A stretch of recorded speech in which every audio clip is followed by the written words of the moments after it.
Hello and good evening, I'm Melisa Idris. And I'm Sharaad Kuttan. You're watching Consider This. Tonight on the show, ahead of International Women's Day this Sunday, we have joining us in the studio Angela Kuga and Lily Jamaludin. Welcome to the show, ladies. Thank you for having us. Both of them were participants of last year's Women's March, and this Sunday there's going to be another march in conjunction with International Women's Day. Its theme is Hentikan Keganasan, Hormati Perempuan, or End Violence, Respect Women. Now, the both of you went to last year's march. Why have you chosen to participate in women's marches? Angela, would you like to start? I'm just fed up with patriarchy. Good enough reason. I think having been around for so many years and talking about how women are treated, right? When they're speaking out, when they're talking about their lived realities, I feel like there isn't enough appreciation when women say that there's something wrong, right? So, for example, like violence against women. The fact that, even rape, we get like this trivializing, right? Trivializing sort of sentiments, saying that, oh, you just marry a rapist, So, victim blaming as well. Yeah, victim blaming. So this whole thing about like going to the root cause of the problem, which points to, a real cultural change and mind shift, right? Which hasn't quite happened. So I think women need to be out there and be visible, and that's why I go down. I think the misogyny and sexism that has been, in my opinion, is actually increasing, and no one sort of counters it, not even people in leadership, at least not countering in a very strong manner, right? So I think there are certain principles and values that people need to hold on to and push. Okay, so you participated last year because you felt like you wanted to be heard and you wanted women to be visible, for women's issues to be visible. Do you mind weighing in, Lily? Why have you chosen to participate? Yeah, for sure. I mean, for very much the same reasons, but also I think being a young person and thinking about the sort of new Malaysia that we want to create, recognizing right now the Malaysia that we live in is gender unequal. And it's an exciting time, I think, right now for young people to envision what Malaysia can look like. And with the climate movement, we were talking about Undi 18 recently. So I think a lot of young people recognize this, and the march is just one of many different strategies to think about and to demand the changes that we want. Angela, the question of history and the women's movement around the globe is very old now. It's more than a century old, and discussions around gender equality. Well, you're clearly, in that time horizon, very young. But what do you think really is the main barriers for change? Because we had the suffragettes movement, we had the women's emancipation vote, we've had women involved in the anti-colonial movement. That's already 60 years ago, and they were very, very strong. We see that here too. And yet we still have the persistence of these notions about gender and men and women. Where do you think it comes from? Why does it reproduce itself? I think there's the insufficient articulation about what exactly equality brings, to the family, to the society, to the larger nation. So we're not able to imagine it, right? What kind of society that looks like. Yeah. So we're so used to visualizing discrimination, violence, stigma, etc., but we can't see the good. Right? So what does equality in the household look like? Men taking up housework, right? Men actually doing caregiving, and how does that benefit them? So a lot of people feel like, because we live in a society where if someone takes more, that means I have less, right? But in actual fact, we can actually create a society where both have more. But how do we do that? In this case, more work. Thank you very much.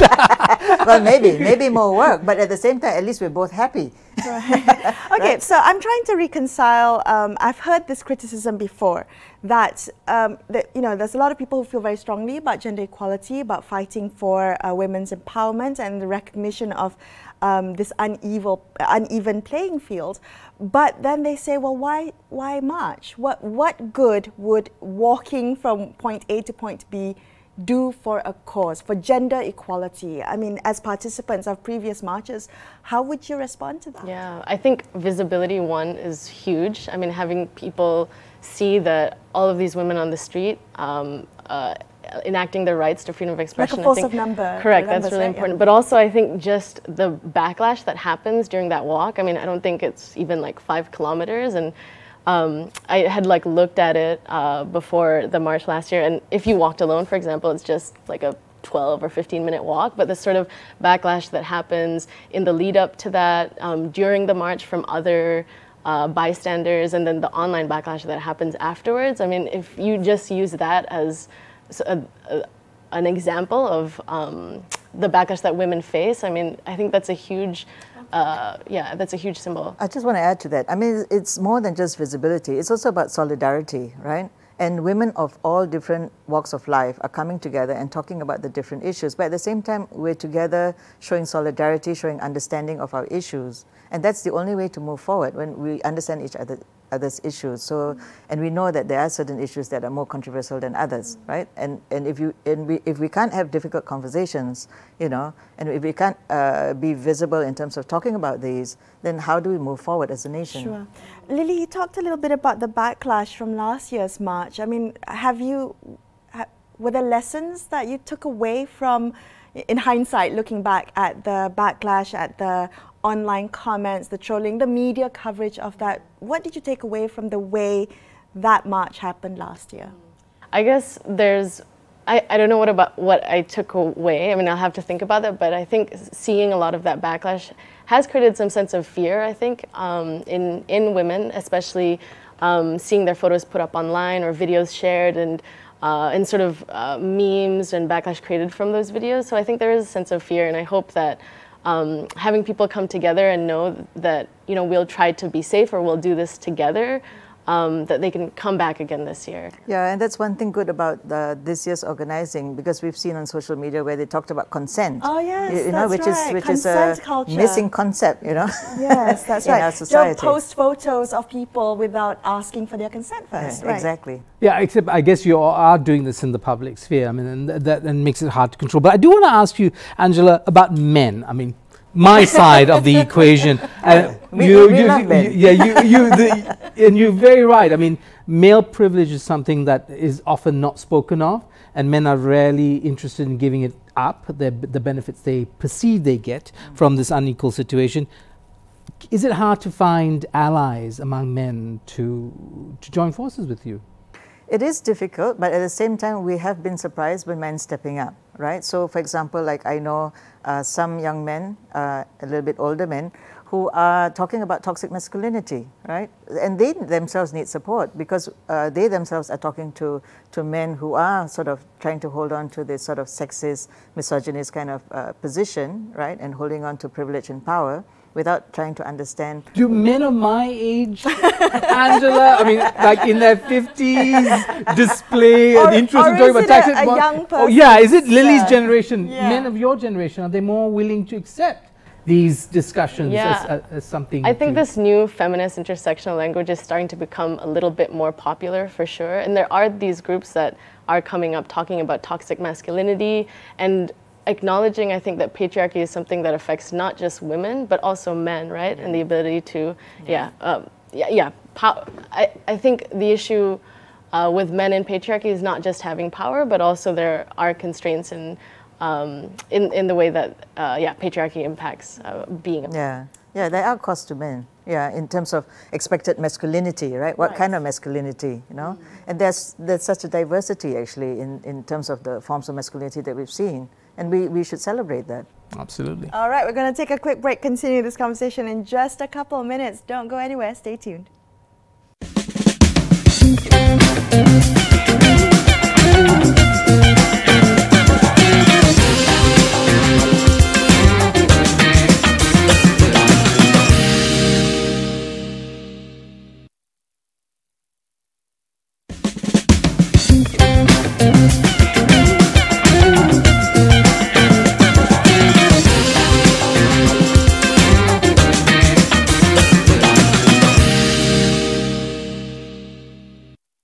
Welcome back to Consider This. I'm Melisa Idris with me, Sharaad Kuttan. We're chatting tonight to Angela Kuga as well as Lily Jamaludin. They were both previous participants from last year's Women's March, and we're going to see another gathering this Sunday, in conjunction with International Women's Day. The theme is End Violence, Respect Women, and I wanted to touch on that. Why this theme was specifically carried on from last year's March as well. Is there something about this that requires more focus, consistent focus every year? Are we not seeing results in the area of, I guess, reducing violence against women? Would you like to start, Lily? Yeah, I mean, I think from the organizer side, this is definitely, I assume that they see violence as an issue that still carries on for sure, but also that all of the demands are interconnected and they lead to the end of violence. You can't have one without the other.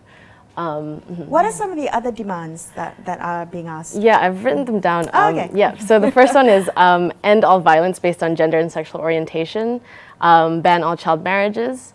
The third one is ensure our rights over our bodies and our lives. The fourth one is equal pay for work of equal value. Then to pass the Gender Equality Act, to acknowledge that there's a climate crisis and develop a national mitigation plan. And the fourth is equal public and political participation. Okay. Yeah, Angela, sorry to ask you the historical question, but last year I remember very clearly French women marching against violence. And it was quite stunning because when you think of France as a country that produced Simone de Beauvoir and the second sex, and you would think that they would be on the cutting edge of things, and yet this is a country still struggling with violence against women. Is this a struggle that is so long-term that it's more than one generation in terms of actually getting results? Yeah. Well, one thing is patriarchy is everywhere. So France actually is it's sort of authoritarian as well. So I think when you start to dismantle patriarchy and women, you know, they tend to also believe in themselves, right? Because a lot of this patriarchy also women sort of believe in, and they believe that women should have secondary roles, you know, or specific roles, gender roles, stereotypes, that kind of thing. But I think when you start to break down that, then you can see a change. And so a lot of countries actually are stuck in that, right? They're stuck in this still framework because no one wants to budge. No one wants to budge and sort of give way. I think we've actually seen some developments, especially under the previous government, where we've seen women ministers, you know, in different areas, not just typically the women's ministry, you know. So, you know, in terms of environment, science and environment, in terms of, you know, at least deputy minister for education as well. Trade, yeah. So, and you can see that when they understand the issues, because they experience life differently as well, so they have a greater empathy in understanding the issues. And when they understand the issues, you can see that also, oh, suddenly we've got consultations, greater consultations, public consultations on sexual harassment, for example, right, which we never had before. So there's a greater sort of commitment to, hey, yeah, you know, this is wrong and we need to do something about it. Well, touching on that, you know, the idea that the conversation, women are also part of the patriarchy, sometimes support elements of the patriarchy because we don't know any differently, or we can't imagine any differently. And I'm just wondering how that can change. So when you talked about women in leadership positions, does it need to come from the top in terms of that mindset to change? Or is it a conversation that needs to happen at a grassroots level? I think it's at multi-levels, you know. At the household, for example, sometimes the consciousness doesn't come from women, they actually come from men, you know, sons who have actually had conversations with different people, mixed around with different people, and then start to change their values, right? And they start to see that something's wrong. Hey, my father's not doing this, why not, right? So then they can actually be the example at home. But this, in the same way, leadership also, you know, in terms of national leadership, we also have to set the framework, right? What does this mean for our national sovereignty? What does this mean for women's public and political participation, especially for public participation? Women need to be shaping the public discourse. You know, and you know, Lily talked about online gender-based violence. You know, and I know that research has shown that about 50% of women drop out of the social media because of this online gender-based violence. You know, the threats of rape, the threats of death, sexism. You know, attacking, personal attacks on their bodies and things like that. Just because they're saying, talking about their lived realities or talking about an opinion. What is so wrong about that, right? But then, you know, there is no sort of mechanism, or sometimes there's no further action by those in authority to do something about it, because they feel like, oh, this is so normalized. This culture is so normalized, and no harm done. I can get away with it, yeah, right? and no real harm done, right? Because there's no like something physical in terms of face-to-face confrontation. Do you think it's a question of developing among young women a kind of resilience, a kind of, you know, you get to be a bit more thick-skinned about the social media, or is it about trying to get other people to recognize the ethics of social media and recognize and calling out when you know, women are disproportionately the targets of violence or discrimination online? I don't think it's a matter of just being thick-skinned, because I think a lot of the misogyny and violence that you will see online is just sort of the tip of the iceberg of underlying structures of misogyny and violence that exist outside of the online sphere as well.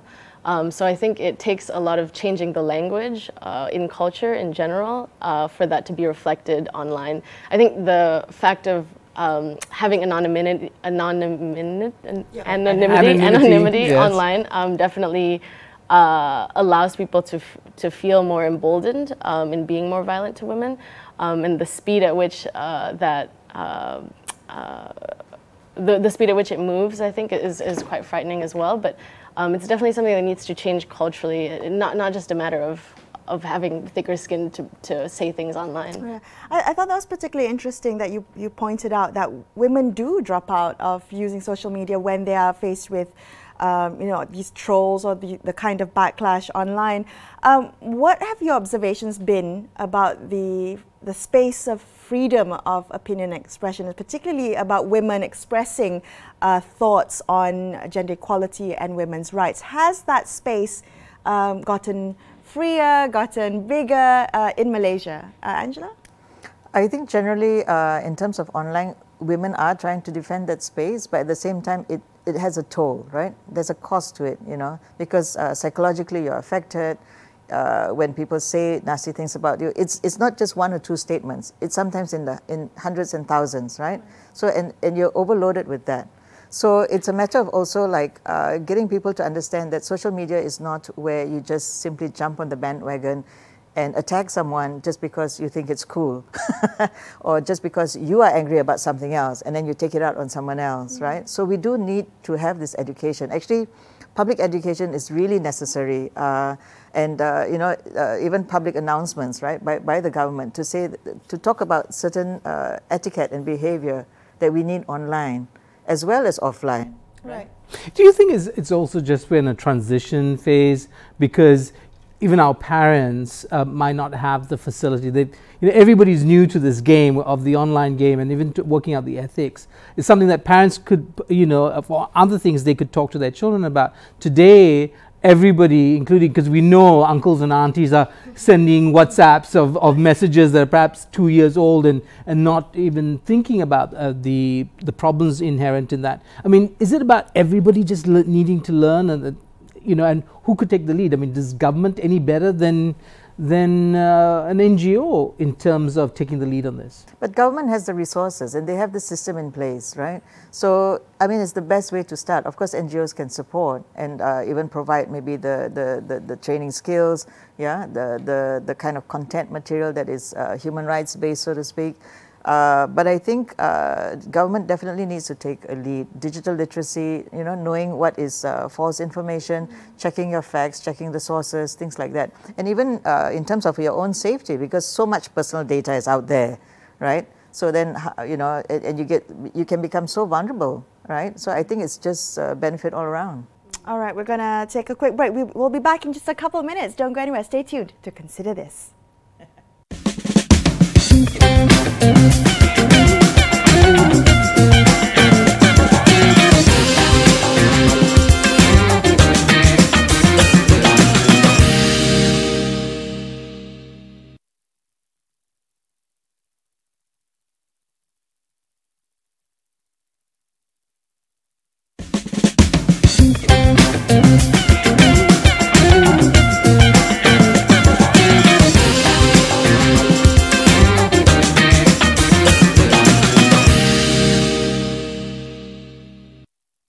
Welcome back to Consider This with me, Melisa and Sharaad. Now, I want to touch very quickly on the media's role. So just in that conversation we had about social media, what about traditional media's role in amplifying gender equality or the right language for gender issues? Has there been an equal representation of gender issues in the media? Angela, I'm looking at you because I know you've done a little bit of research on this. Yeah, the research done by Chris Network that I know of actually points to the fact that gender only gets covered, media coverage, when the women's rights activists sort of push for it, right? So you can see the center spread in, print media and things like that.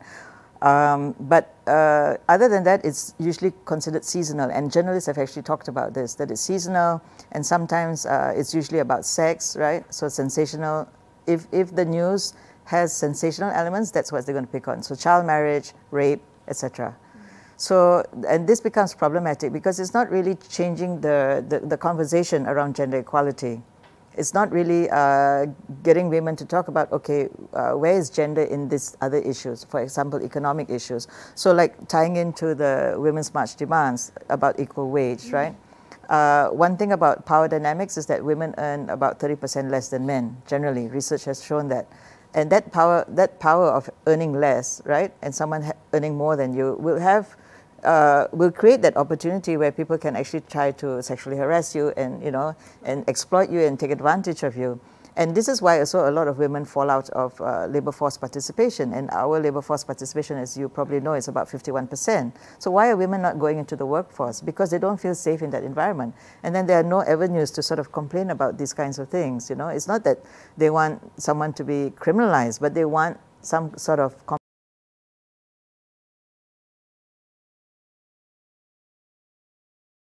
and their, in their well-being. Right.